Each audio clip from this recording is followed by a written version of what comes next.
Usapang sound card naman tayo, no? So, ano nga ba ang malaking benepisyo ng sound card na to? Paano ginagamit? Paano i-connect sa audio mixer? At bakit kailangang i-connect sa audio mixer? No? So, okay. So, ano ba ang pinagkaiba niyan sa audio mixer at dun sa mga ibang sound card? Karamihan sa mga tanong, no? Actually, ganito yan.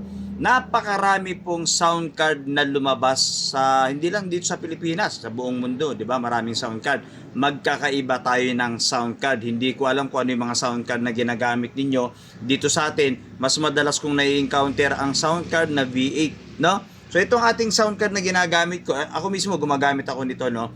Unang-una, ganito 'yan. Tuturo ko sa inyo kung paano i-connect sa audio mixer.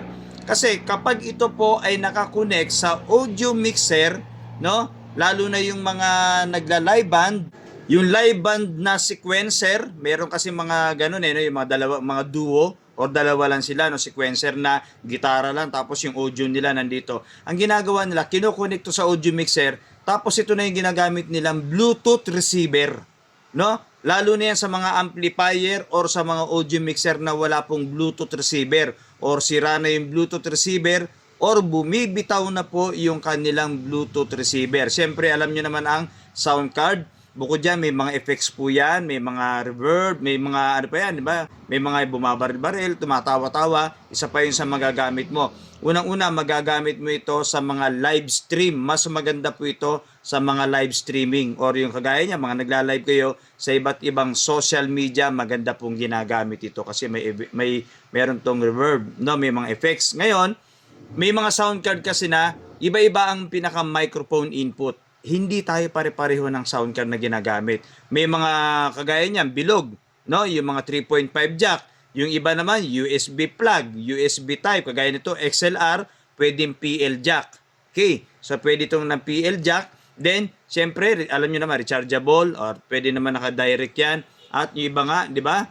Iba-ibang sound card natin, ang lalaki, no? May mga built-in pa nga, may mga pwedeng bit-bitin. So, ganito yan. Kagaya niya, condenser, dynamic, pwedeng-pwede. Dahil nga, magkakaiba talaga tayo ng sound card. So, paano i-connect sa audio mixer? At dahil sabi ko, magkakaiba tayo ng sound card, depende po sa sound card, no? Okay, so pwede nyo po itong i-connect sa mga main output ng ating audio mixer. Yung microphone input nito, meron tong microphone input eh. Tutunog po ito sa main output ng ating audio mixer. Okay? So, depende yan sa cable na ginagamit. Tapos, merong mga sound card na hindi naman tumutunog sa microphone. May tumutunog naman sa company.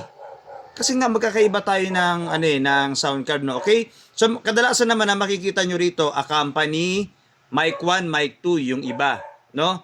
Yung iba naman, meron nakalagay dito headset, earphone. So, pwede kayo mag-earphone, pwede kayo mag-headset bilang monitor ninyo. Okay? So, yung mga live, meron pa nga dyan nakasulat, live 1, live 2, live 3, doon po nakakonek naman yung inyong mga cellphone.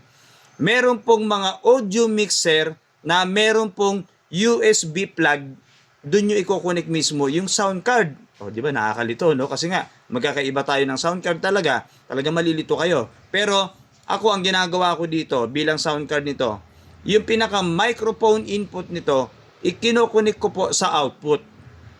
Okay. Or, pwede po ninyo itong i-connect yung pinaka-microphone input o kapain nyo na lang. Pwede kasi, dahil nga magkakaiba tayo ng sound card, minsan sa company, tumutunog eh. May ganun po, no? Pwede po ninyo itong i-connect sa auxiliary or AUX ng inyong mga audio mixer. Diyan niluha, bakit maganda sa auxiliary? Okay, magandang tanong yan. Pag sa auxiliary po ninyo i-connect at kayo po, ang audio mixer ninyo, halimbawa 16 channel yan, yung audio mixer ninyo may nakakonect na e-drums, bass guitar, electric guitar, acoustic guitar, merong keyboard, merong wireless mic, merong wired mic. So, pag sa auxiliary po ninyo kinontrol yan, okay, AUX nakakonect, no? Halimbawa, e-drums, kasi pag pinakinggan nyo sa headset or sa live, sabog yan. Ibig sabihin po, yan po ay distorted, sabog, masakit sa tenga. Kaya sa auxiliary ko pinakukunik yan, kung meron kayong mga ganyang sistemang full band, lalo yung mga nagla-live ng full band sila, no? So, ang gagawin po ninyo ay, pwede po ninyong hinaan mismo yung AUX, makokontrol nyo po individual per channel na makokontrol nyo yung volume na papasok dito.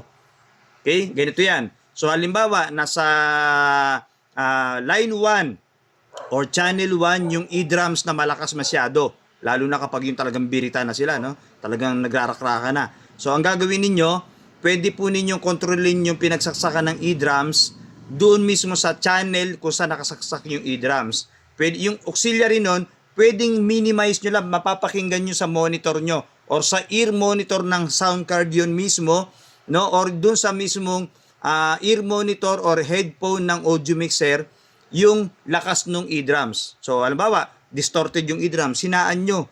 Pero ang ganda nun sa live kasi nahihinaan nyo control per channel. Ganon din yung bass, sobrang lakas, sobrang distorted sa labas, no? Sa out ng live, hinaan nyo per channel yun, ha? Per channel nahihinaan nyo. Nakokontrol po ninyo yung e-drums. So, halimbawa sa e-drums, ayaw nyo nang makalansing. Makokontrol po ninyo yung pinakang mid or yung high ng e-drums doon sa part na yon. Nalalabas doon sa sound card, sa live ninyo, sa cellphone ninyo, or sa inyong mga ginagamit pang live stream, no? So, gagawin ninyo, yung auxiliary, hinaan po ninyo hanggang mawala yung distorted. Dahil sa AUX para po yung subwoofer, may sariling control. No, ganun po yan. Tapos yung electric guitar, ganun din. Pwede nyo kontrolin. Per channel nga po, makokontrol ninyo eh. Kung gusto nyo mas angat yung boses doon sa live, lakasan po ninyo.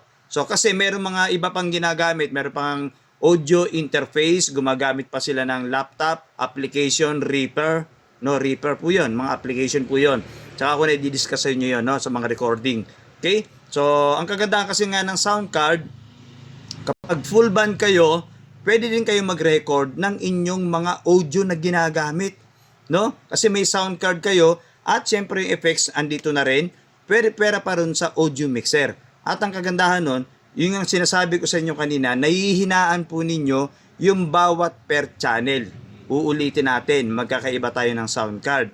May mga sound card na tumutunog sa audio mixer sa accompany.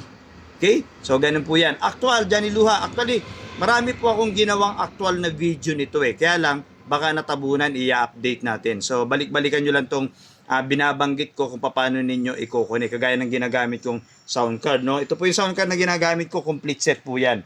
Okay? Kahit anong cellphone, pwede nyo pong gamitin dito kasi may mga extension yan. Okay, ganito yan, no? Yan. Tapos, kumpleto ng wire yan. Papuntang cellphone ninyo. May 3.5 jack na rin yan, no? Kumpleto na yan. Okay, so ang ginagamit ko po ay live sound card. Ito po yung Kasky, K-U-S-K-Y or Kasky, nakabox yan, nakabubble wrap pa yan. Okay, pwedeng dynamic, pwedeng condenser, oh, ayan, oh. Kasi combo yung pinagsasaksakan niya. At ito po yung mga dalawang cellphone, oh, pwede kayo. Yung inyong cellphone bilang pangla-live, no, nakakunik dito via Bluetooth.